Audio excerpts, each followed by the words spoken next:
Hi guys, Eric Pathy here at PickDawgz.com for your overnight Friday report. If you missed yesterday's radio show, as always, all shows are now currently archived online at Spotify as well as SoundCloud. So we are getting ready for the upcoming beginning of the college football season. Again, in football, just like in baseball, you're not betting a team, you're betting a price. As we broke down in the radio show, key numbers such as 3 and 7 are the most important numbers in all of football. And if you can get the best of that number on what we call CLV, closing line value, you can make a profit in football. Football is a grind, though, because, again, the way you make money is high volume wagering where you're getting the best edge on the number. It's why having multiple outs, multiple lines, multiple sports book is so key. You could have 7.5 on one book, 7 on another book, 6.5 on another book, all simultaneously. If you're betting the favorite, obviously you want to take the 6.5. If you're betting the dog, obviously you want to take the 7.5.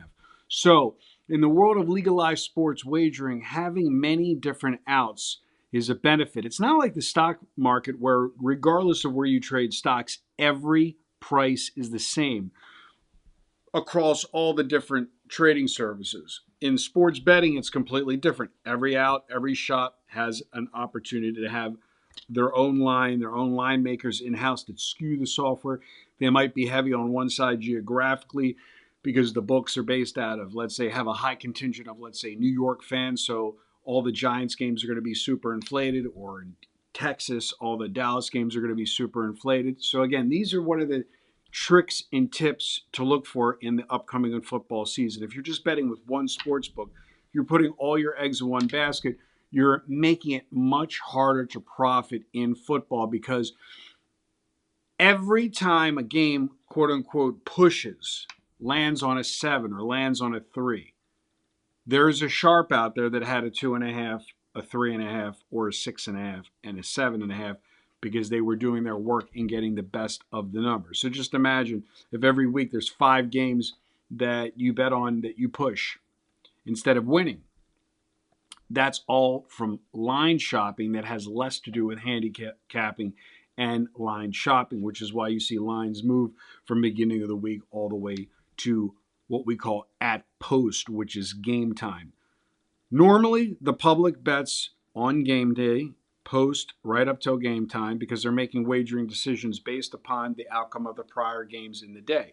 So if you're an East Coast bettor and you're betting all your 12 noon games, the whole let me see how I do is toxic because you're not then making decisions on the next set of games based upon real information. You're making decisions based upon your short-term P&L, which will cloud your judgment. With that being said, just wanted to give you a little tips and tricks with the upcoming football season at hand. Let's talk about a complimentary selection tomorrow. And again, as always, I do these in real time. I don't prefab them. Toronto at home, laying 190, no business. AL East teams stink at home. Take the Angels plus the 190 as your complimentary selection. If you want to reach out and you want to join the Dime Club or Sharp Trading and learn about our high volume offerings, and you want to actually join and you have a bankroll to treat your wagering as a small side hustle or full-time business, send me a text message to 702-769-0404. Good day and good luck.